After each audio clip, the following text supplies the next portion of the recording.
Data showed that U.S. retail sales rose 2.4% between November 1st and Christmas Eve compared with the same period last year.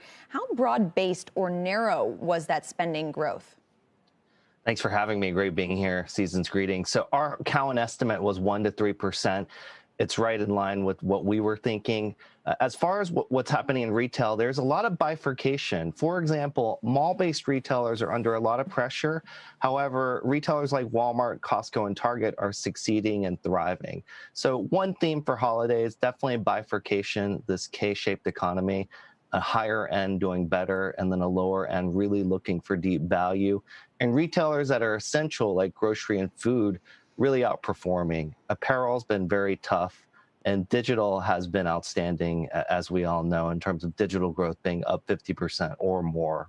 Yeah, as you mentioned, that same data showing that online sales grew 47.2% during the holiday season versus a year ago. Do you think that number would have been even higher if not for all of the concerns surrounding shipping delays for Christmas?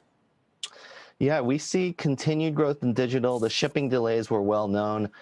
However, shipping delays definitely had been a big impact. What happened with retail is a lot of the companies really encourage shoppers to come out early as October to avoid these problems as much as possible. But I think gift cards, curbside pickup, e-commerce, all these factors really led to try to get customers' packages in time for Christmas as well, or other methodologies.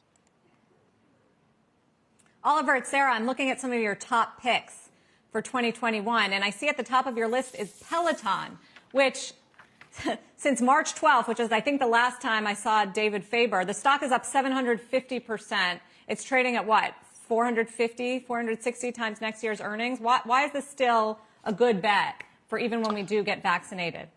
Yeah, Peloton's built a really awesome business in terms of really integrating community. There's also a very high net promoter score in terms of customers being very satisfied, and the churn and the turnover is quite low. So that complete vertical integration, the community, the at-home revolution, they've really built a great sustainable business model with lots of innovation in the future too.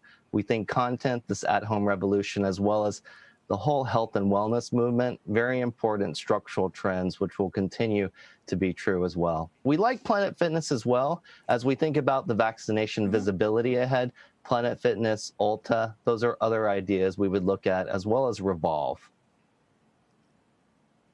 Revolve, the clothing store online. I'm just going to ask you, if you have a view, which a lot of people do, that next year is going to be a good one for the consumer. We're coming off of we're getting another stimulus package where we are going to get checks on clear, 600, 2,000, more unemployment benefits, and hopefully the vaccine, and that will allow people to go out and shop again. Which retailers are best positioned for a comeback off of the major traffic declines that we saw this year? Yeah, we're optimistic. We're optimistic for that happening. I think there's a long pent-up demand and dressing up and being out again. Retailers like Ulta, the beauty retailer, we like a lot, as well as Planet Fitness. And Revolve has a big dress collection as well. The shopping mall's been under a lot of pressure. As you know, mall traffic is down 30 to 50%. That should get better. So hopefully department stores and specialty retailers in the mall may improve as we look to visibility on the vaccination, as well as a better environment. A stimulus should help too.